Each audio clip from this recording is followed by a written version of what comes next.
রহিম। সম্মানিত সকলে, একটি বিষয়ে দুটি কথা বলবো। সেটা হলো আমাদের ব্যক্তি জীবনে এবং সামাজিক জীবনে, রাষ্ট্রীয় জীবনে প্রত্যেকটি ক্ষেত্রে রিসার্চ প্রয়োজন এবং প্রত্যেকটি কাজ করার আগে সেটা সর্বোচ্চ কত সুন্দর করে করা যায়, সর্বোচ্চ কত সুন্দর সময়ের সদ্ব্যবহার করা যায় এবং মানুষের উপকার হয়, দুনিয়াকে এগিয়ে নিয়ে যাওয়া যায়, সে বিষয়ে রিসার্চ থাকা দরকার। পৃথিবীর যে দেশ যত বেশি রিসার্চে বিনিয়োগ করে বা মনোযোগী থাকে, সেই দেশ তত বেশি উন্নত হয়েছে, এটাই প্রমাণিত।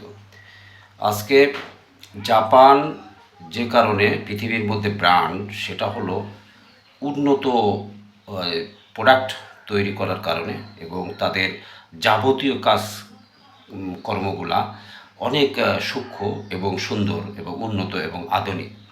পৃথিবীর বিভিন্ন দেশ থেকে জাপান অনেক এগিয়ে বিষয়ে এ বিষয়ে তারা প্রচুর পরিমাণে মনোযোগ দিয়েছে দ্বিতীয় বিশ্বযুদ্ধের পর থেকে।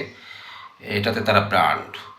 চীন এগিয়ে যে কত ধরনের প্রোডাক্ট তৈরি করা যায় এবং কত কম খরচে প্রোডাক্ট তৈরি করা যায় এবং মানুষকে সহজলভ্য করে দেওয়া যায়, এবং এমন কোনো আইডিয়া নাই যে যার উপর তারা প্রোডাক্ট তৈরি করতে পারে না, এবং এটাও তাদের অর্জন হয়েছে রিসার্চের কারণে।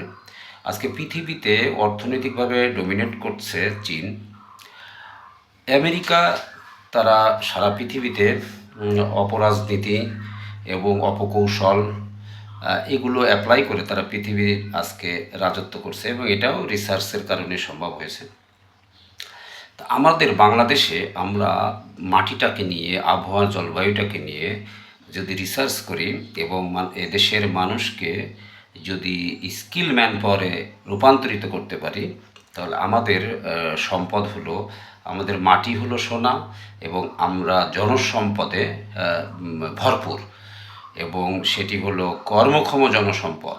তা এটা নিয়ে যদি আমরা রিসার্চ করি এবং একটি পাইলট প্রজেক্টের মতো বা মাস্টার প্ল্যান নিয়ে যদি আমরা কাজ করি, তা আমাদের বৈদেশিক মুদ্রা অর্জন করা এবং দেশকে সমৃদ্ধশালী করা অনেক সহজ হয়ে যাবে।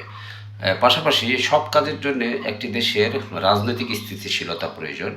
তা আমাদের দেশের রাজনৈতিক স্থিতিশীলতা কিভাবে আনা যেতে পারে সে বিষয়ে আমাদের ব্যাপক রিসার্চ করার মাধ্যমে একটা রাজনৈতিক স্থিতিশীলতা আনয়নের প্ল্যান করা দরকার, এবং সেই প্ল্যান বাস্তবায়নের জন্যে মানুষকে অ্যাওয়ারনেস করা দরকার, এবং অ্যাওয়ারনেসের মাধ্যমে আমাদের দেশের রাজনৈতিক স্থিতিশীলতা নিয়ে আসা প্রয়োজন। তা সবাইকে ধন্যবাদ।